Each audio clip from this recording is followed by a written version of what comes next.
مت خوش ہو کسی کی تکلیف پر. یاد رکھنا نبی صلی اللہ علیہ وسلم فرمایا جو کسی کی تکلیف پر خوش ہوتا ہے یاد رکھنا اس کو وہ تکلیف لوٹا دی جاتی.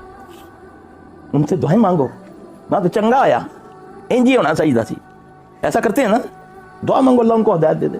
پتہ نہیں ہم بھی ہیں کہ نہیں ہیں, ہم بھی ہر نماز میں کہتے ہیں اہدنا الصراط المستقیم.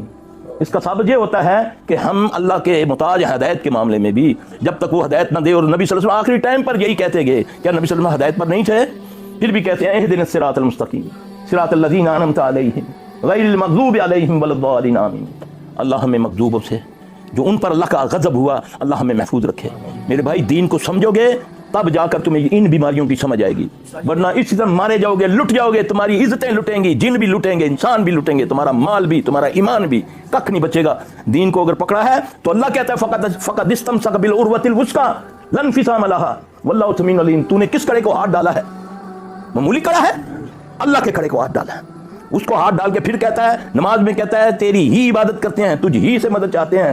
جب باہر آتا تو کہتا علی جوہری بھی دے گا, تو پھر وہ بھی دے گا, پر امام بھی دے گا, تو غوث بھی دے گا, فلاں بھی دے گا. یہ تو تیرے قول و فعل میں تضاد ہے. وہاں کیوں کہا ہے تم نے تیری ہی عبادت کرتے ہیں؟ جب ہی کہا ہے تو بی کدھر سے آ گیا؟ اللہ کے بندو دین کو سمجھو, قرآن توحید ہے, توحید پر آؤ گے پھر یہ جن بھی تم سے ڈریں گے, یہ چھوٹی بڑی مخلوقیں بھی ڈریں گی کہ یہ تو بندہ توکل ہی ہے. اس کو کہتے ہیں توکل کو کہتے ہیں روحانی طاقت. شعبدے بازی کو روحانی طاقت نہیں کہتے کہ کبوتر ٹوپی سے نکال دیا تو یہ ولی اللہ ہے. جا کر دیکھو یورپ میں کیسے کیسے وہ ٹیکنیک بتاتے ہیں کہ بندہ ہل کے رہ جاتا ہے. وہ کہتا ہے ہزاروں مجمع کو کہتا ہے اپنے اپنے جو چاہتے ہو لکھو, چٹوں پہ لکھو. پھر اس کو اینکر کو بتاتا ہے میں بتاؤں یہ سب کیا لکھیں گے؟ یہ سب سٹار ڈالیں گے.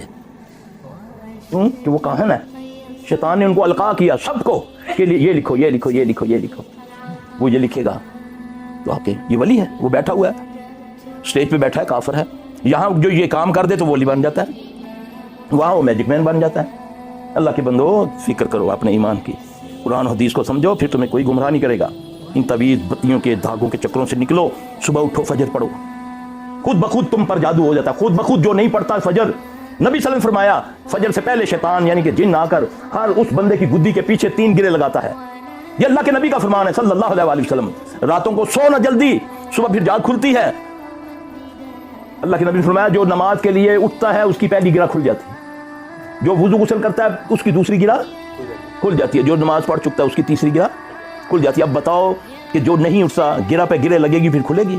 نہ کٹے گی نہ کھلے گی. آج ہمیں گرے لگی ہوئی ہیں, اس گروں کو کھولنا ہے. صبح اللہ کے فضل سے اللہ سے مدد مانگ کے اٹھو, دیکھو کیسے جادو ٹوٹتا ہے. جب آدمی فجر پڑھ چکتا ہے تو اللہ کی طرف سے آواز آتی ہے بندے تو میری ایمان میں آ گیا.